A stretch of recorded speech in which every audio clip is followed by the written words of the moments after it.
అందరికీ నమస్కారం. భగవద్గీత 6వ అధ్యాయం ధ్యానయోగంలో 32వ శ్లోకం. ఆత్మౌపమ్యేన సర్వత్ర సమం పశ్యతి యోర్జున సుఖం వా యది వా దుఃఖం సయోగి పరమో మతః. ఇప్పటిదాకా జ్ఞానం గురించి చెప్పాడు పరమాత్మ. ఈ శ్లోకంలో విజ్ఞానము అంటే తాను తెలుసుకున్న జ్ఞానమును ఎలా ఆచరణలో పెట్టాలి అన్న విషయం చెప్తున్నాడు.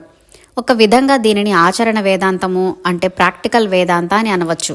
పైకి మాత్రం అందరిలో పరమాత్మ ఉన్నాడు అంటూ ఇంట్లో ఉన్న తల్లిదండ్రులను, భార్యను, పనివాళ్లను మానసికంగా, శారీరకంగా బాధించేవాడు, హింసించేవాడు శుష్క వేదాంతి. విన్న దానిని, తెలుసుకున్న దానిని ఆచరణలో పెట్టిన నాడే ఆ జ్ఞానం విజ్ఞానం అవుతుంది. ప్రతి జీవిలోనూ పరమాత్మ ఆత్మస్వరూపుడుగా ఉన్నాడు అని తెలుసుకున్నవాడు ఇతరుల పట్ల దయ, జాలి, కరుణ, ప్రేమ కలిగి ఉండాలి, కానీ ద్వేషము, కోపము, క్రూరత్వము కలిగి ఉండకూడదు.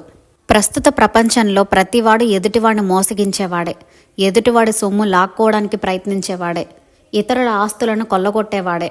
కానీ వాడే తీర్థయాత్రలు చేస్తాడు, గుడులకు వెళ్తాడు, పైకి భక్తుడిలాగా నటిస్తుంటాడు.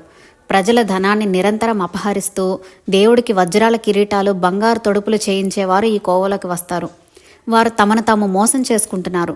అటువంటి వారిని దైవద్రోహి అంటారు, కానీ దైవ భక్తుడు అనరు. కాబట్టి పరమాత్మ యొక్క మతము ఏదంటే సకల ప్రాణులను సమంగా చూడటం, అందరి కష్టసుఖములను తనవిగా భావించడం, ఇతరులు ఏ పని చేస్తే తన మనసుకు, శరీరానికి దుఃఖం, కష్టం, బాధ కలుగుతాయో ఆ పనులను ఇతరుల పట్ల చేయకుండా ఉండటం. మనం కూడా ఆ మతాన్ని అవలంబించాలి, ఆచరించాలి. అప్పుడే మనకు, ఇతరులకు, ప్రపంచానికి శాంతి కలుగుతుంది.